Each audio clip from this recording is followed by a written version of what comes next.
연인의 침묵 속에서 찾는 관계의 진실. 안녕하세요, 청취자 여러분. 현대를 살아가는 우리에게 사랑은 때로 예측 불가능한 미로와 같습니다. 특히 연인이 갑작스럽게 침묵 속으로 빠져들 때 우리는 마치 지도 없이 어둠 속을 헤매는 것 같은 절망감을 경험하게 됩니다. 침묵은 단순히 말이 없는 상태가 아닙니다. 그것은 하나의 언어이며 때로는 천마디 말보다 더 강력한 메시지를 전달하는 소통의 수단입니다.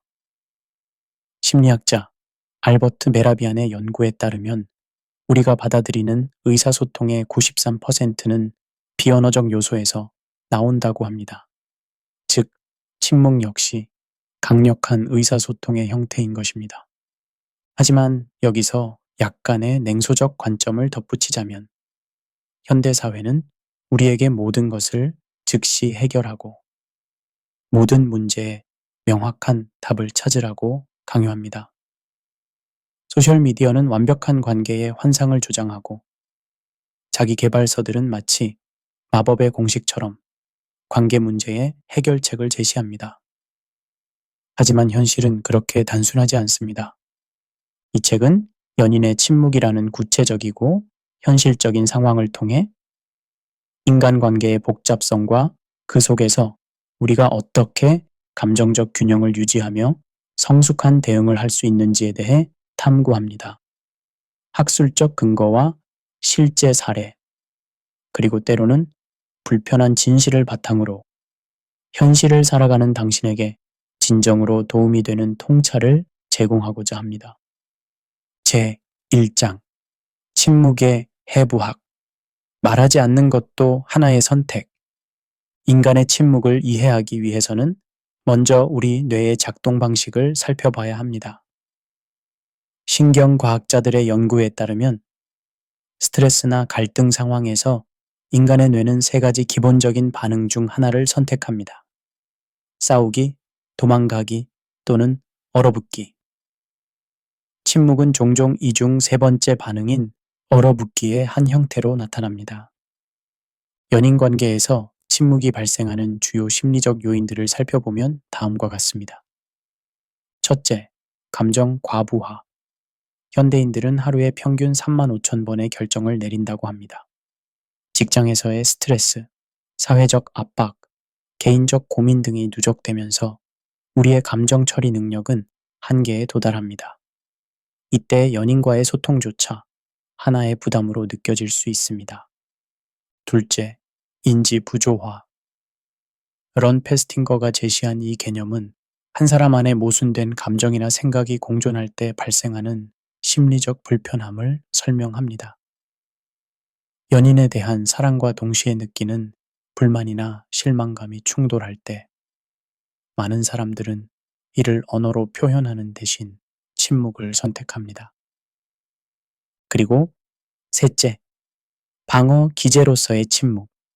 정신분석학에서는 침묵을 하나의 방어 기제로 봅니다. 자신의 진정한 감정을 드러냈을 때 상처받을 가능성을 회피하기 위해 무의식적으로 침묵이라는 안전한 영역으로 후퇴하는 것입니다. 또한 모든 침묵이 같은 것은 아닙니다.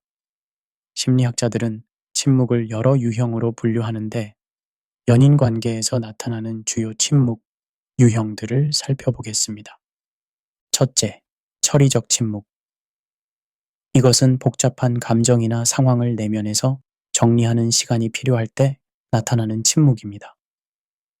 이는 건전한 형태의 침묵으로 성숙한 관계에서는 이런 침묵을 서로 존중해 줄 수 있어야 합니다. 둘째, 회피적 침묵. 이것은 갈등이나 불편한 대화를 피하기 위해 선택하는 침묵입니다. 이는 단기적으로는 평화를 유지하는 것처럼 보이지만 장기적으로는 관계에 독이 될 수 있습니다. 셋째, 조작적 침묵. 이것은 상대방의 관심을 끌거나 죄책감을 유발하기 위해 의도적으로 사용하는 침묵입니다. 이는 건강하지 못한 소통 패턴의 하나입니다. 그리고 넷째, 보호적 침묵. 이것은 자신이나 상대방을 보호하기 위해 선택하는 침묵입니다. 예를 들어 화가 났을 때 상처가 될 말을 하지 않기 위해 잠시 침묵을 선택하는 경우입니다. 여기서 약간의 냉소적 관점을 덧붙이자면 현대의 자기계발 문화는 모든 것을 소통으로 해결하려고 합니다. 하지만 때로는 침묵이 가장 현명한 선택일 수 있다는 사실을 간과하고 있습니다. 모든 감정을 즉시 표현하고 모든 생각을 공유해야 한다는 강박은 오히려 관계를 피로하게 만들 수 있습니다. 제2장 해석의 함정. 왜 우리는 침묵을 곡해하는가? 인간의 뇌는 놀라운 패턴 인식 능력을 가지고 있습니다. 이는 생존의 필수적인 능력이었지만 현대의 복잡한 인간관계에서는 때로 우리를 잘못된 길로 인도하기도 합니다. 특히 연인의 침묵을 마주했을 때 우리는 과거의 경험과 두려움을 바탕으로 그 침묵을 해석하려고 합니다. 먼저 확증 편향이라는 것이 있습니다. 이것은 심리학자 피터 왓슨이 연구한 이 현상은 우리가 자신의 기존 믿음을 확인해주는 정보만을 선택적으로 받아들이는 경향을 말합니다. 만약 당신이 그가 나를 사랑하지 않는다는 두려움을 가지고 있다면 그의 침묵을 그 두려움을 확증하는 증거로 해석할 가능성이 높습니다. 그 다음엔 기본 귀인 오류라는 것이 있습니다. 이것은 사회심리학의 핵심 개념 중 하나로 다른 사람의 행동을 해석할 때 상황적 요인보다는 그 사람의 성격이나 의도에 원인을 돌리는 경향을 말합니다.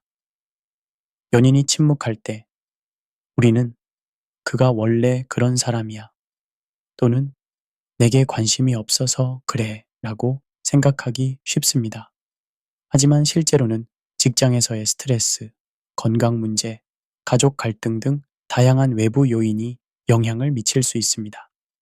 또한 정신분석학에서 말하는 투사는 자신의 감정이나 욕구를 타인에게 돌리는 방어 기제입니다. 연인의 침묵을 해석할 때도 이런 투사가 빈번하게 일어납니다. 예를 들어 당신이 관계에 대해 의구심을 가지고 있다면 상대방의 침묵을 그도 이 관계에 의문을 가지고 있다는 신호로 해석할 수 있습니다. 하지만 실제로는 그가 당신을 위한 깜짝 선물을 준비하며 조용히 하고 있을 수도 있는 것입니다. 여기서 약간의 냉소적 관점을 덧붙이자면 우리가 살고 있는 디지털 시대는 모든 것에 즉각적인 반응을 기대하게 만들었습니다. 카카오톡의 읽음 표시, 인스타그램의 즉시 좋아요, 페이스북의 실시간 댓글 등은 우리를 끊임없는 반응의 노예로 만들었습니다. 이런 환경에서 연인의 침묵은 더욱 큰 불안을 유발합니다. 왜 답장이 없지? 왜 반응이 없지? 라는 질문이 머릿속을 맴돌게 됩니다. 하지만 진정한 친밀감은 즉각적인 반응이 아니라 깊이 있는 이해에서 나온다는 것을 우리는 잊고 있습니다. 신경과학자 다니엘 시겔의 연구에 따르면 진정한 감정적 연결은 공명에서 나온다고 합니다. 이는 상대방의 감정 상태를 즉시 이해하고 반응하는 것이 아니라 그들의 내면 세계에 조율되는 능력을 의미합니다. 때로는 이런 공명이 침묵을 통해 더 깊이 이루어질 수 있습니다. 제3장 감정의 생리학, 몸이 말하는 진실. 연인의 침묵을 이해하기 위해서는 인간의 생리학적 반응을 살펴봐야 합니다.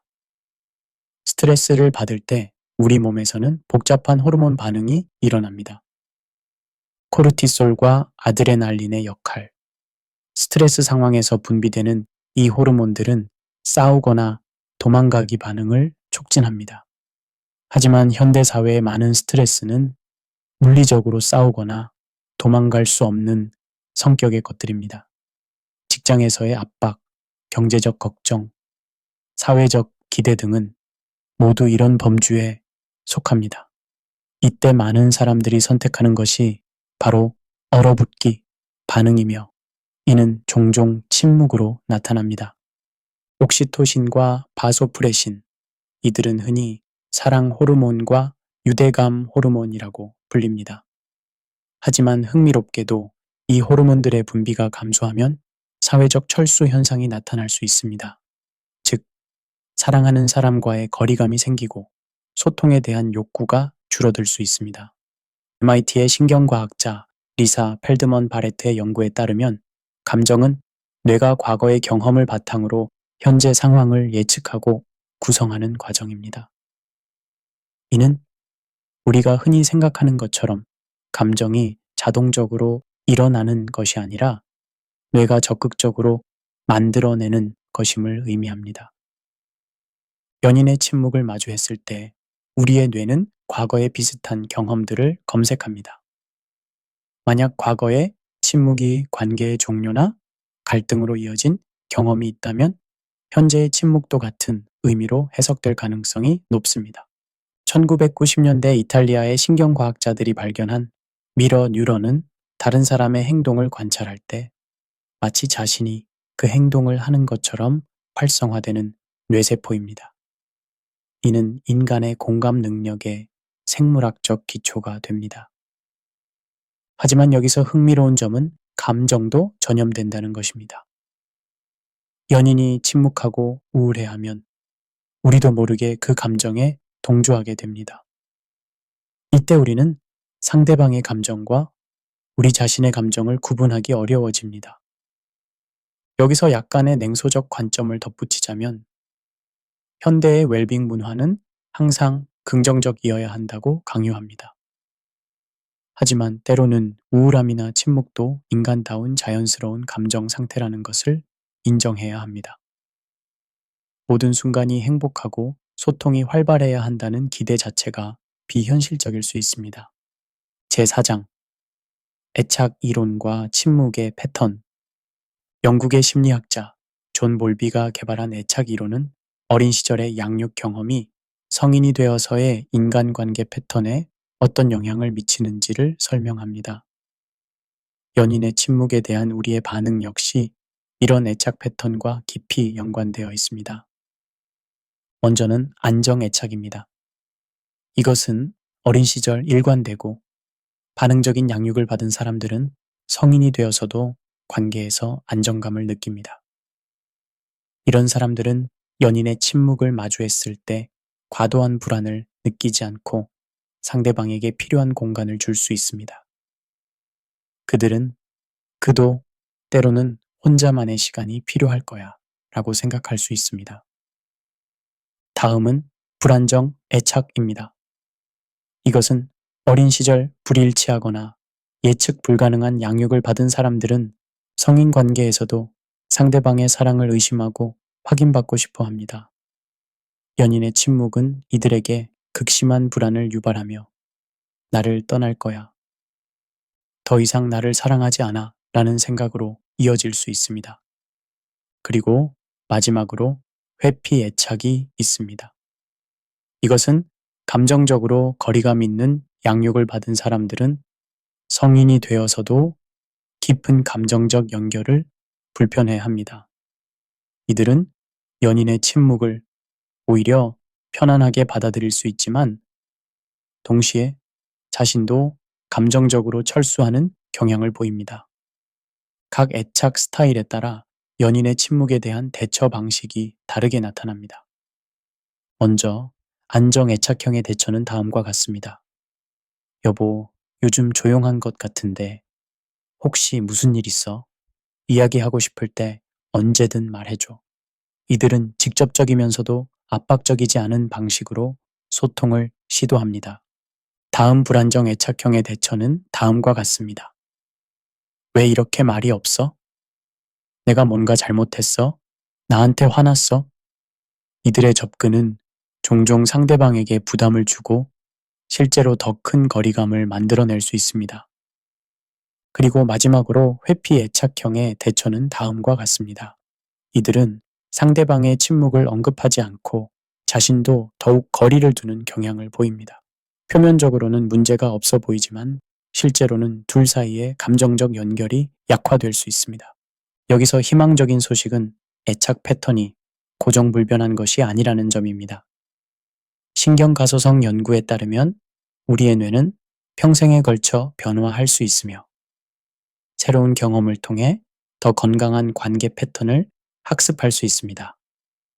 심리학자 수 존슨의 감정 중심 치료 연구에 따르면 성인의 애착 패턴은 안정적이고 반응적인 관계 경험을 통해 점진적으로 더 안정적인 방향으로 변화할 수 있습니다. 여기서 약간의 냉소적 관점을 덧붙이자면 현대의 자기계발 문화는 모든 것을 개인의 노력으로 해결할 수 있다고 주장합니다. 하지만 애착 패턴의 변화는 시간이 오래 걸리는 과정이며 무엇보다 상대방의 협력이 필요한 일입니다. 혼자서 할 수 있는 일에는 한계가 있다는 현실적 인식이 필요합니다. 제5장 소통과 비소통의 변증법. 독일의 철학자 위르겐 하버마스는 인간의 소통을 전략적 행위와 의사소통적 행위로 구분했습니다. 전략적 행위는 자신의 목적을 달성하기 위해 타인을 수단으로 이용하는 것이고, 의사소통적 행위는 상호 이해를 추구하는 진정한 소통을 의미합니다. 연인 관계에서 침묵을 다룰 때도 이런 구분이 중요합니다. 우리가 상대방의 침묵을 깨뜨리려고 할 때 그것이 진정한 이해를 위한 것인지 아니면 단순히 우리 자신의 불안을 해소하기 위한 것인지 성찰해 봐야 합니다. 동양 철학에서 침묵은 단순한 말의 부재가 아니라 깊은 지혜의 표현으로 여겨집니다. 노자의 도덕경에서는 아는 자는 말하지 않고 말하는 자는 알지 못한다 라고 했습니다. 이는 진정한 깨달음은 언어로 표현될 수 없는 영역에 있다는 의미입니다. 서양 철학에서도 침묵의 의미를 탐구한 사상가들이 있습니다. 비트겐슈타인은 말할 수 없는 것에 대해서는 침묵해야 한다 라고 했습니다. 이는 언어의 한계를 인정하고 때로는 침묵이 가장 정직한 태도일 수 있음을 시사합니다. 여기서 약간의 냉소적 관점을 덧붙이자면 우리가 살고 있는 시대는 소음의 시대입니다. 24시간 쏟아지는 뉴스, 끊임없는 알림, SNS의 잡음들로 인해 우리는 진정한 침묵을 경험하기 어려워졌습니다. 프랑스의 철학자 폴 비릴리오는 현대사회의 속도의 폭력에 대해 경고했습니다. 모든 것이 빨라야 하고 즉시 반응해야 하며 끊임없이 소통해야 한다는 압박은 우리로부터 성찰의 시간을 빼앗아갑니다. 이런 맥락에서 보면 연인의 침묵은 오히려 귀중한 것일 수 있습니다.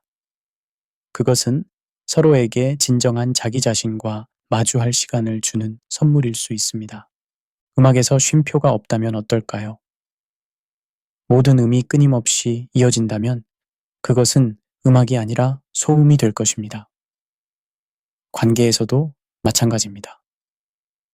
대화와 침묵은 함께 관계의 리듬을 만들어갑니다. 심리학자 존 가트만의 연구에 따르면 건강한 커플들은 갈등 상황에서도 서로에게 회복의 시간을 줍니다. 이는 때로 침묵의 형태로 나타날 수 있으며 이런 침묵은 관계를 파괴하는 것이 아니라 치유하는 역할을 합니다. 제6장 감정 조절과 자기관리의 과학. 스탠퍼드 대학의 신경과학자 제임스 그로스의 연구에 따르면 감정 조절은 크게 두 가지 전략으로 나뉩니다. 인지적 재평가와 감정 억제입니다. 먼저 인지적 재평가. 이는 상황에 대한 해석을 바꾸는 것입니다. 연인의 침묵을 나를 거부하는 신호로 보는 대신 그에게 필요한 개인적 공간으로 재해석하는 것입니다. 뇌 영상 연구에 따르면 이런 재평가 과정에서는 전전두엽이 활성화되어 편도체의 과도한 반응을 조절합니다. 그 다음 감정 억제. 이는 감정의 표현을 억누르는 것으로 단기적으로는 효과적일 수 있지만 장기적으로는 스트레스 호르몬 증가와 면역 기능 저하를 일으킬 수 있습니다. 불교에서 유래한 마음 챙김 개념은 현재 서양 심리학과 신경과학에서 주목받고 있습니다. 존 카바찌는 마음 챙김을 순간순간의 경험에 의도적으로 판단하지 않고 주의를 기울이는 것으로 정의했습니다. 연인의 침묵을 마주했을 때 마음 챙김을 적용하면 다음과 같습니다. 1. 감정인식. 지금 나는 불안함을 느끼고 있구나. 2. 판단하지 않기. 이 감정이 옳고 그르다고 판단하지 말자. 3. 관찰하기. 이 불안감이 몸의 어느 부분에서 느껴지는가. 그리고 4. 수용하기. 이 감정도 자연스러운 인간의 반응이야. 심리학자 마샤 리네안이 개발한 변증법적 행동치료에서는 감정적 위기 상황에서 사용할 수 있는 다양한 자기 진정 기법들을 제시합니다. TIPP 기법. T-temperature. 찬물로 얼굴을 씻거나 얼음을 손에 쥐어 천을 낮춥니다. I. intense exercise. 격렬한 운동으로 스트레스 호르몬을 소진시킵니다. P. paced breathing. 호흡을 천천히 조절합니다. P. paired muscle relaxation. 근육 이완을 통해 신체적 긴장을 풉니다. 심리학자 에론 백이 제시한 인지. 왜곡 개념은 연인의 침묵을 다룰 때 매우 유용합니다. 주요 인지 왜곡들을 살펴보면 1. 전부 아니면 전무사고. 그가 말을 안 한다는 것은 나를 전혀 사랑하지 않는다는 뜻이야. 2. 정신적 필터. 긍정적인 신호들은 무시하고 침묵이라는 하나의 부정적 신호에만 집중하기. 3. 결론으로 뛰어들기. 분명히 다른 사람이 생겼을 거야. 그리고 4. 감정적 추론. 불안하니까 분명 뭔가 잘못된 거야. 여기서 약간의 냉소적 관점을 덧붙이자면 현대의 자기계발 산업은 이런 감정 조절 기법들을 마치 만능 도구처럼 포장합니다. 하지만 현실은 그렇게 단순하지 않습니다. 때로는 기법을 아는 것과 실제로 적용하는 것 사이에는 큰 차이가 있으며 무엇보다 모든 감정이 조절되어야 하는 것은 아닙니다. 때로는 불안이나 걱정도 중요한 정보를 제공하는 신호일 수 있습니다. 제7장 건전한 경계선과 상호 존중. 심리학에서 경계선이란 자신과 타인을 구분하는 심리적 선을 의미합니다. 건강한 관계를 위해서는 적절한 경계선이 필요하며 이는 연인 관계에서도 예외가 아닙니다. 경계선의 종류는 다음과 같습니다. 1. 물리적 경계선. 이것은 개인적 공간, 신체적 접촉에 대한 선호도를 의미합니다. 2. 감정적 경계선. 이것은 자신의 감정과 상대방의 감정을 구분하는 능력을 의미합니다. 3. 시간적 경계선. 이것은 개인 시간과 함께하는 시간의 균형을 의미합니다. 그리고 4. 의사소통 경계선. 이것은 말해도 되는 것과 말하지 말아야 할 것의 구분을 의미합니다. 철학자 임마누엘 칸트는 인간의 존엄성을 자율성에서 찾았습니다. 자율성이란 자신의 의지에 따라 행동할 수 있는 능력을 의미합니다. 연인의 침묵도 이런 자율성의 표현일 수 있습니다. 누구에게나 혼자만의 시간, 생각을 정리할 시간, 말하지 않을 권리가 있습니다. 이런 권리를 존중하는 것이야말로 진정한 사랑의 표현일 수 있습니다. 심리학자 머레이 보웬의 가족 체계 이론에서는 자기 분화라는 개념을 제시합니다. 이는 타인과의 관계에서 자신의 정체성을 잃지 않으면서도 친밀감을 유지하는 능력을 의미합니다. 연인 관계에서도 이런 균형이 중요합니다. 상대방의 모든 행동과 감정을 알고 싶어 하는 것은 사랑이 아니라 의존일 수 있습니다. 건강한 관계는 서로의 개별성을 인정하면서도 깊은 연결감을 유지하는 것입니다. 연인의 침묵에 대한 건전한 반응은 다음과 같은 요소들을 포함합니다. 1. 존중. 그도 자신만의 방식으로 감정을 처리할 권리가 있어 라고 생각하는 것입니다. 2. 신뢰. 우리 관계는 일시적인 침묵으로 흔들리지 않을 만큼 견고해 라고 생각하는 것입니다. 3. 인내. 모든 것을 즉시 해결하려고 하지 말자라고 생각하는 것입니다. 그리고 4. 자기 돌봄.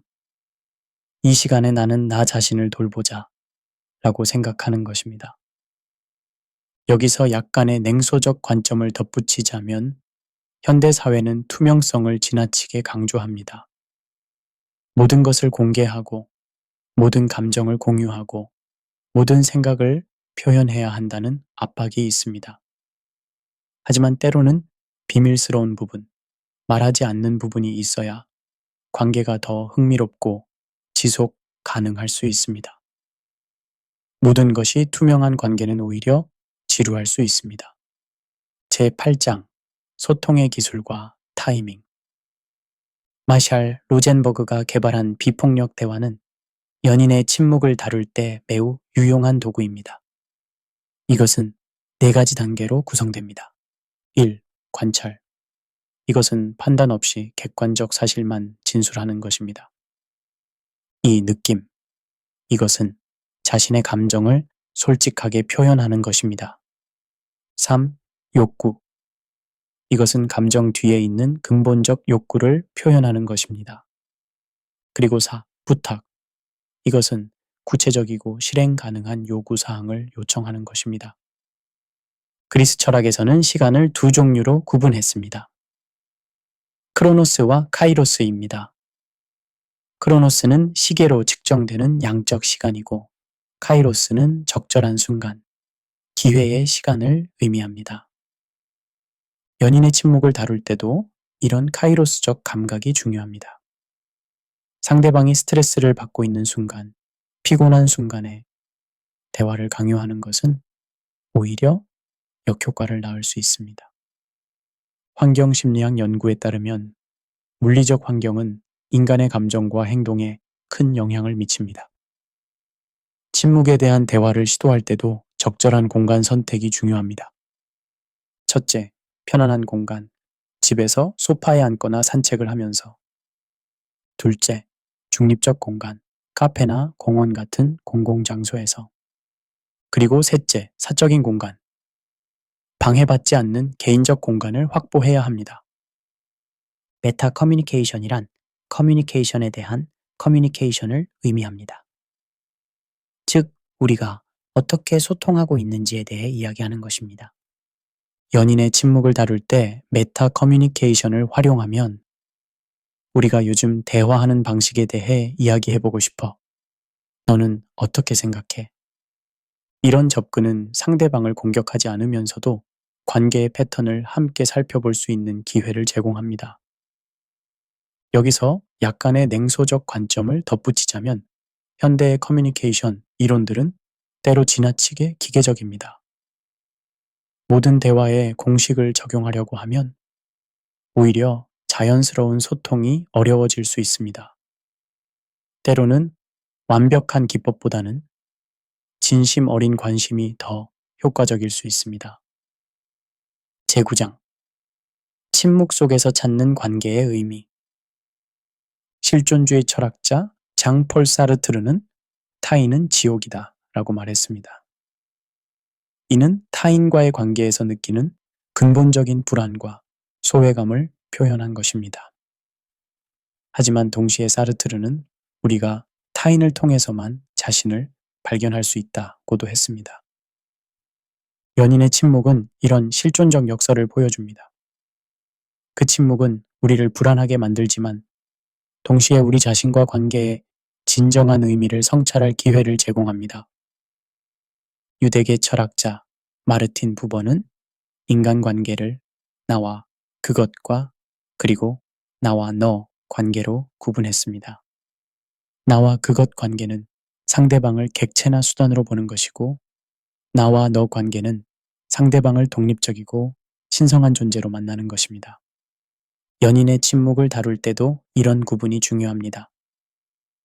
침묵하는 연인을 문제를 해결해야 할 대상으로 보는 것은 나와 그것 관계입니다.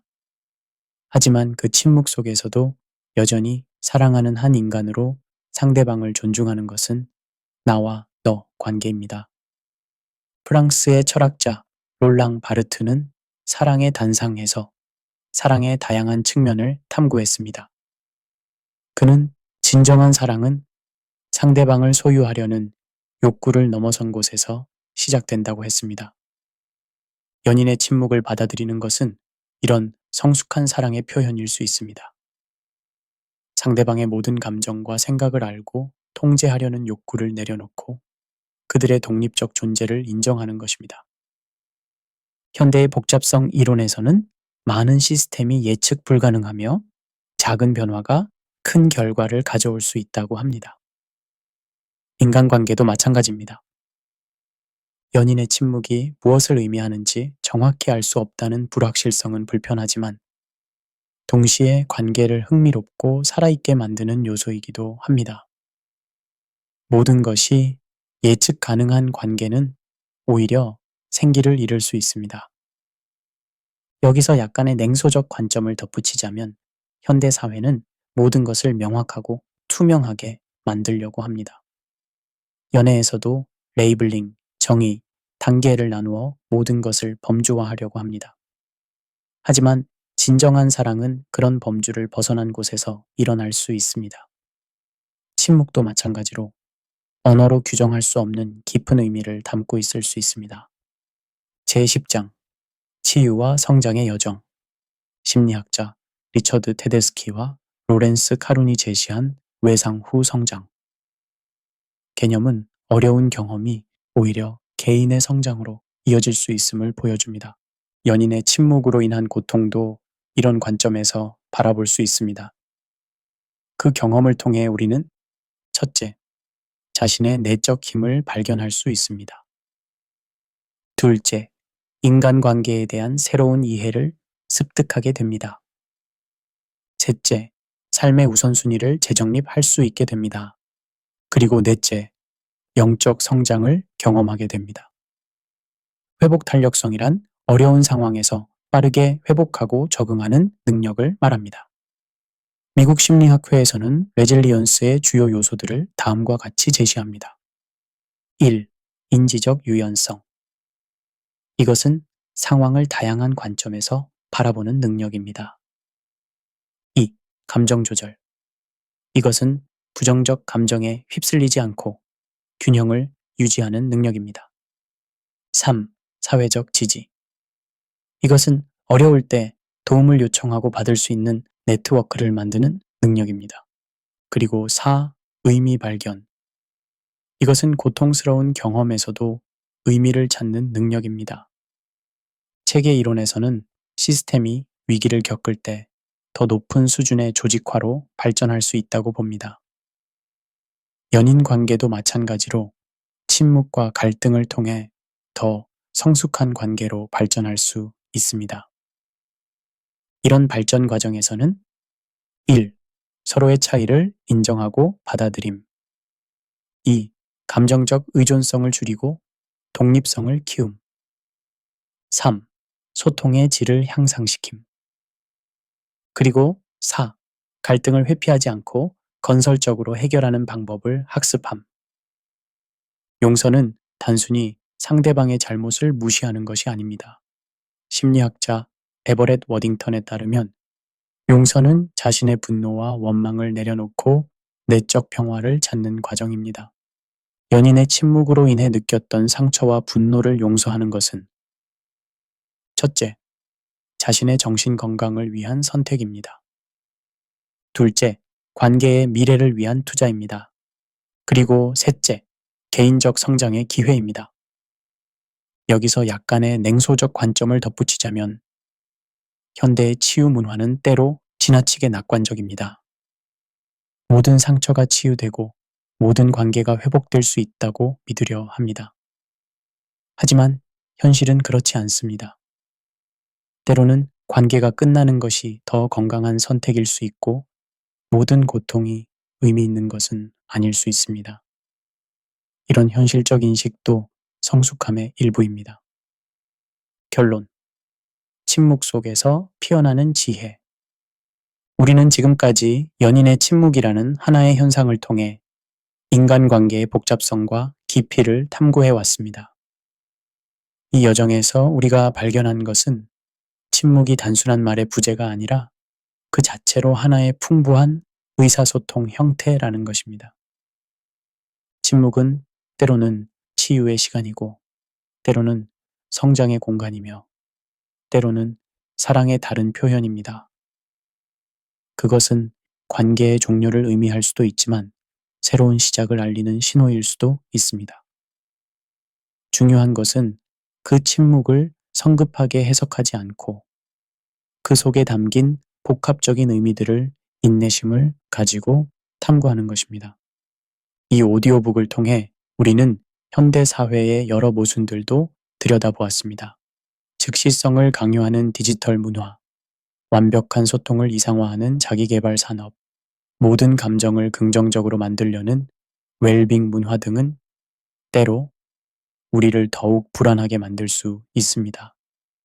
진정한 성숙함은 이런 사회적 압박에 휩쓸리지 않고 자신만의 속도와 방식으로 관계를 가꾸어 나가는 것입니다. 모든 순간이 행복할 필요도 없고 모든 대화가 원활할 필요도 없으며 모든 침묵이 해결되어야 할 문제인 것도 아닙니다. 성경의 고린도전서 13장에서는 사랑의 본질을 이렇게 묘사합니다.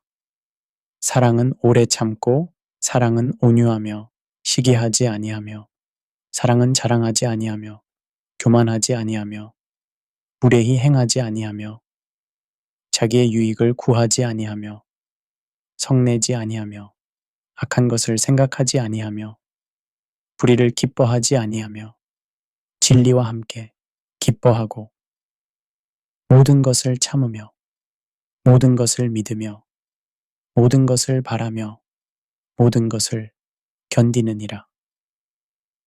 여기서 주목할 부분은 모든 것을 견디느니라입니다.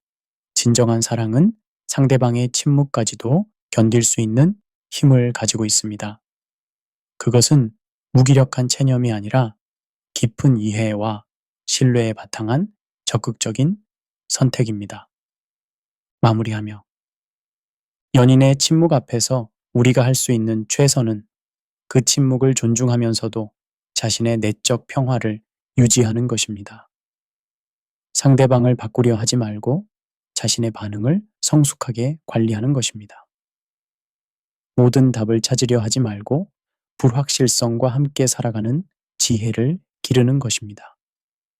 침묵은 때로 가장 깊은 사랑의 표현일 수 있습니다. 말로 다 표현할 수 없는 감정들, 언어로 설명하기 어려운 복잡한 마음들이 침묵 속에 담겨 있을 수 있습니다. 그 침묵을 이해하려고 노력하되 이해하지 못한다고 해서 사랑이 끝나는 것은 아니라는 것을 기억해야 합니다.